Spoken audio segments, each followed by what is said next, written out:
Jo volia començar, primer que res, donant gràcies a l'Enric, de part de tot el col·lectiu i personalment de mi, pel fet de confiar una cosa tan important com la seva primera presentació d'un llibre a cada cultura. Enric, gràcies.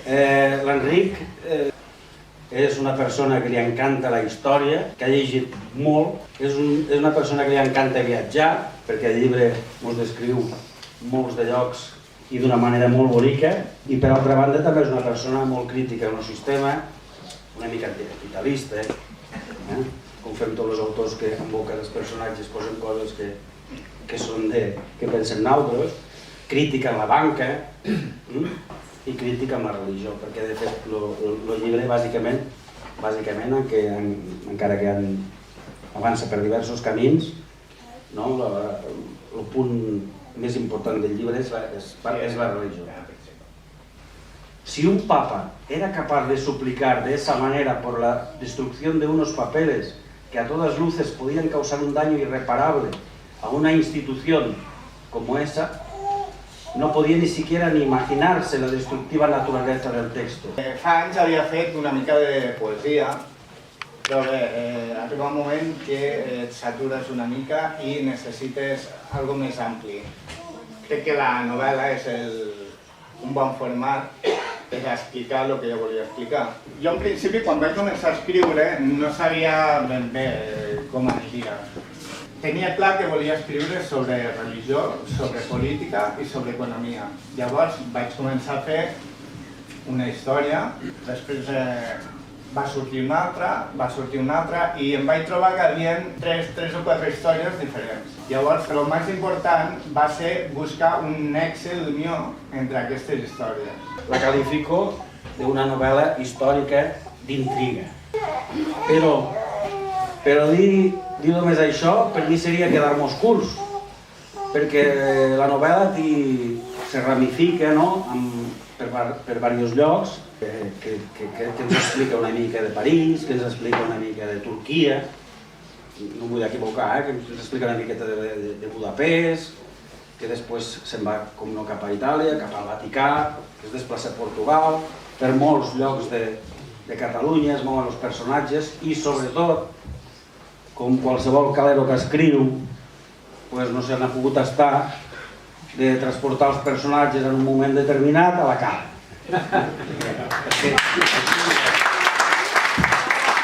Mi familia llegó a la Mella de Mar en la década de los 80, cuando aún era un pequeñísimo pueblo pescador en el que todos sus habitantes eran familia más o menos lejana y donde la inmensa mayoría de su gente, los caleros, se dedicaban a la pesca. Desde siempre habíamos pasado todos los veranos allí, era mi segunda casa. Aún recuerdo cuando mi padre me llevaba a pescar con su pequeña barca, me contaba todas aquellas historias de pescadores, siempre decía que podía morir en paz porque había hecho realidad el sueño de su vida, pescar atunes en el sitio más bonito y privilegiado del mundo.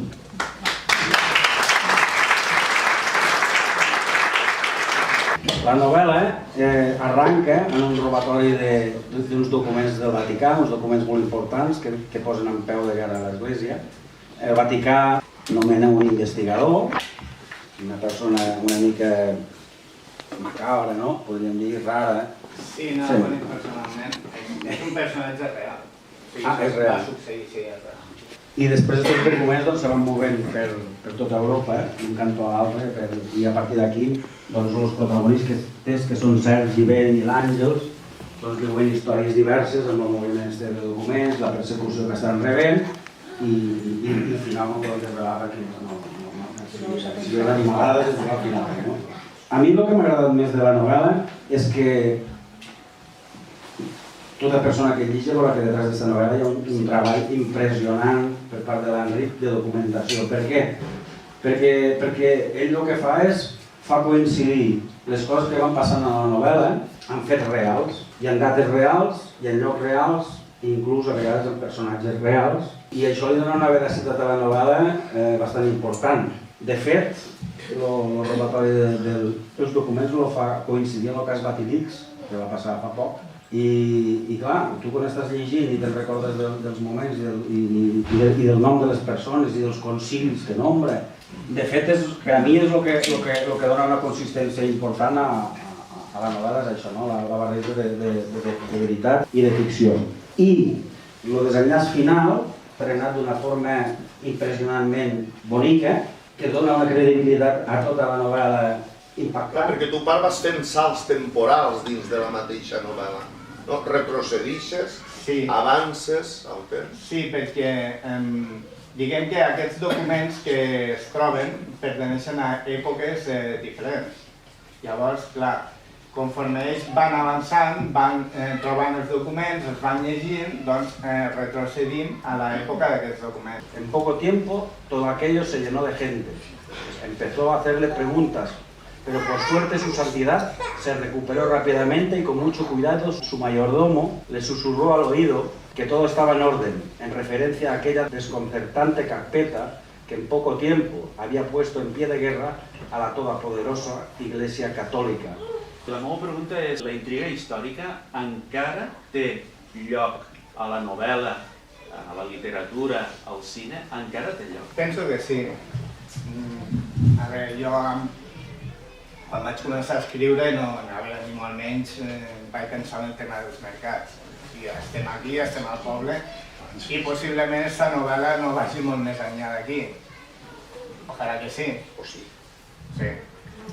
Però bé, jo crec que aquest és un tema que té molta sortida. Hi ha moltes, precisament és el que us aquí, que hi hagi moltes opinions. La Iglesia és una institució que al llarg de la història ha donat molt que parlar. I clar, uns opinem una cosa, uns altres opinem una altra. Jo, al llibre sí que es parlen d'uns fets que són verídics, estan demostrats.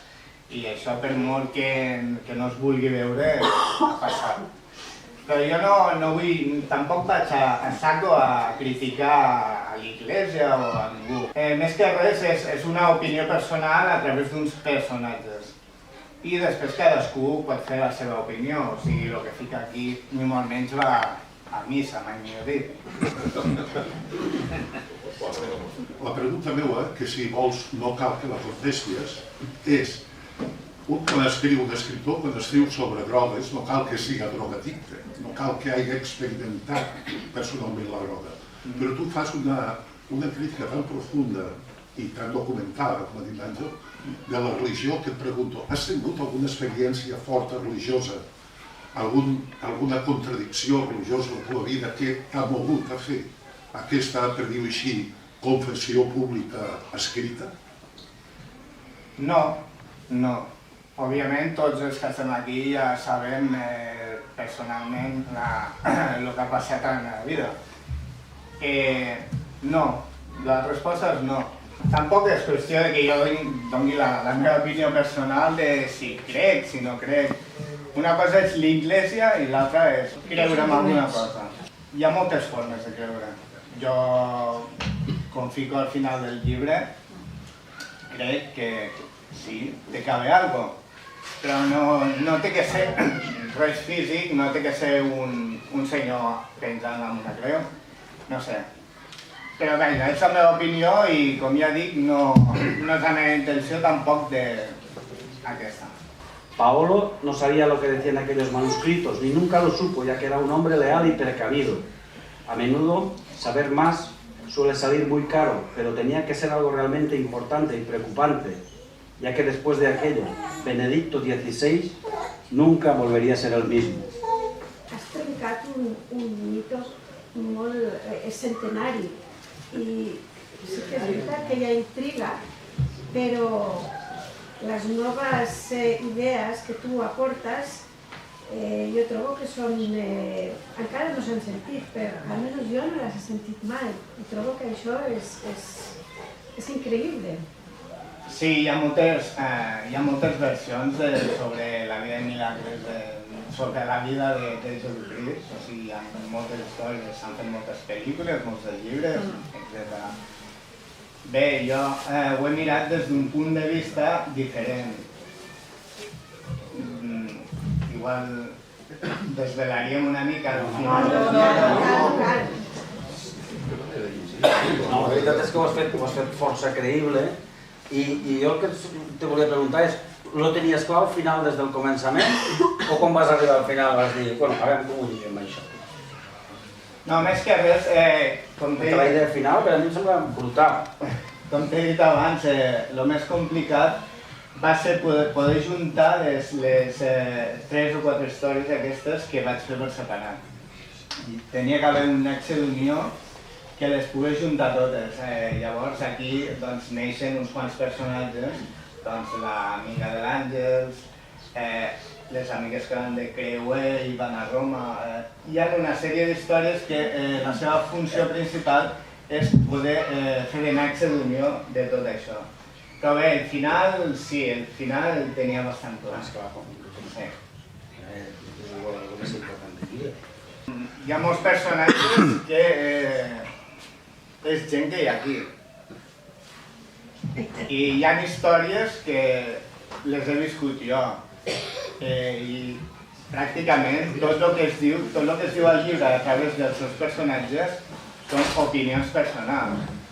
Fets reals, gent real... És una mica, no una biografia, no, en absolut és una biografia. Sinó són moments, alguns moments que he anat agafant i que, ostres, aquí encaixa bé, allí encaixa bé, però són fets i persones reals, que és el més important, que el més personal d'un llibre és això, que puguis identificar els moments, les persones, i bé, ha sortit així i penso que ha quedat bastant bé. Tenim alguna pregunta més? Un altre llibre? Segur que no serà el primer, tal com escriu, segur que no serà el primer. Com ho tens, això? Ara ja verà. Doncs... Bé, últimament estic bastant liat. Per escriure un llibre es necessita, primer, molt de temps, segon, molta tranquil·litat i, tercer, una mica d'inspiració, també. No divina, però bueno, una mica d'inspiració. Tanquem l'acte? Sí. Molt bé. Senyor alcalde? Sí. Bon dia. La veritat és que és un goig poder tindre avui a l'Enric aquí.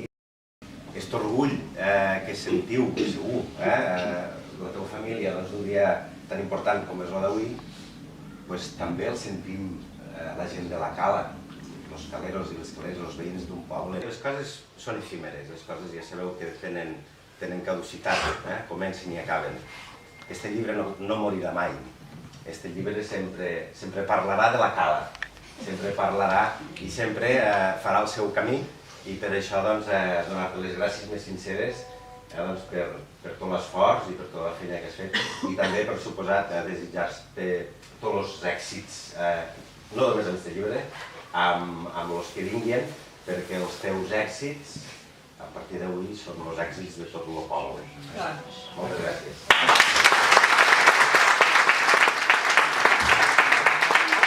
Una coseta, abans quan he presentat he anat massa ràpid. Detrás hi ha una tauleta on hi ha una venda de llibres per qui no el tingui i aquí l'autor, si voleu se'l pot dedicar. No sigueu massa cruels, que acaben tots amb mal de braç. I detrás tenim un vermut preparat per tots els que vulgueu. Gràcies. Ramon, digues. Recorda que... No. Que a més és un dia molt especial perquè a més avui és el seu cumpleaños.